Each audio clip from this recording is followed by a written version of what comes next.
unleashing humanity from the tyranny of gravity. We are LiftPort.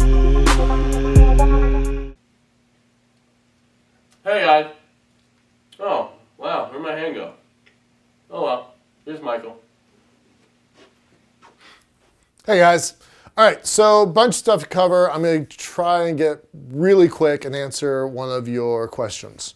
So first, the comms team today, everybody cross their fingers. The guys down in San Diego are testing the communication system. They're going to push out to 9 miles. That's actually twice what we need for our primary experiment, but that's the equipment that they've got, so we're looking into the future, so we're pretty excited about that. What that means is once they're done with that, then that aspect of the robot and the experiment should be complete. So really excited about that part. I leave tomorrow to Space Access Society in Phoenix. If any of y'all are in Phoenix, let me know. Maybe we can meet up for a drink or dinner or something like that. That would be great. Very importantly, I've been a fan of Yuri's Night since almost the beginning. So you guys should look up yurisnight.net. There's parties all over the world. If you don't know what Yuri's Night is, it's the celebration of going to space, mankind's first ever effort to get into space. Yes, it's Russian, and some people think it should be kind of a Russian holiday. My friends, some of the founders, actually think that this could be humankind's first globally experienced holiday, and I share that philosophy. So wherever you are, you know, April 12th, raise a glass to Yuri's Night, all right? Look it up, see if you can find a party, participate. It's worth the effort.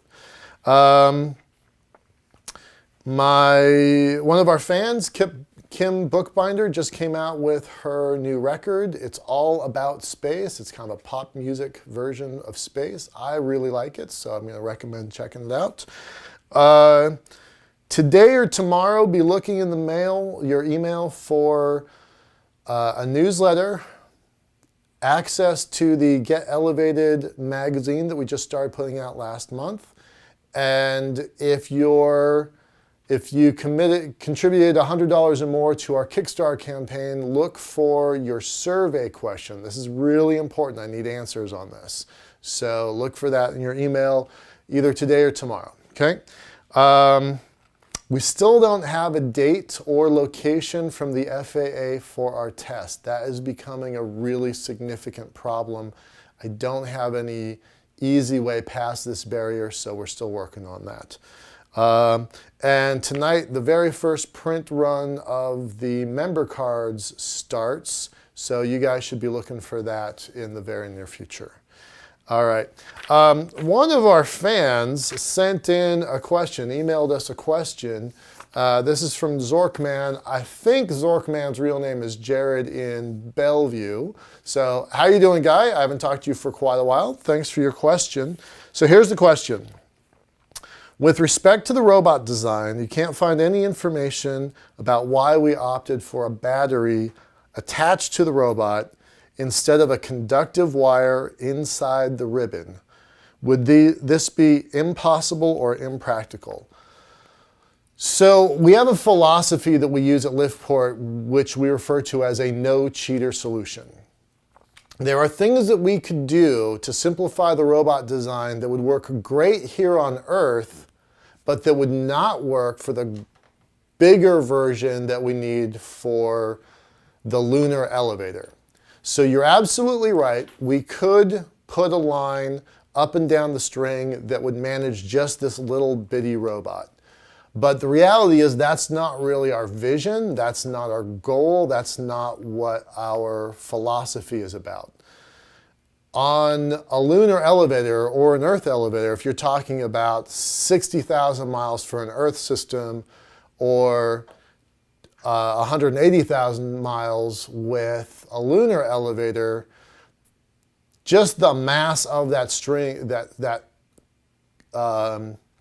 the mass of the electrical cord attached to the ribbon would absolutely break. There's no way that anything could withstand that much mass.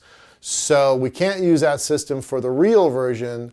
So by default, we don't use it for the Earth system, for our tests, for our experiments. It would absolutely work for our experiments. We just have made the choice not to. The other side is, in space you could use a laser mounted on the moon to power the robot, but I understand that this might not be ideal for tests on the Earth. And that probably is what we're going to go to, is a laser mounted system. We anticipate probably won't be on the moon. That laser will probably be at the Lagrange point station and point both directions. Okay? Hopefully that answers your question. There will certainly be a solar panel component, especially in the beginning. We may not have the laser in the first stages. Okay, thanks a lot. Take care. Send your questions. I'm happy to answer them. Bye. See, at LiftPort, man, we hurdle every obstacle. There's a difference between difficult, hard, and the impossible. Improbable to put an obstacle on what you do. You can't tell me sky's the limit, 'cause we're going to the moon.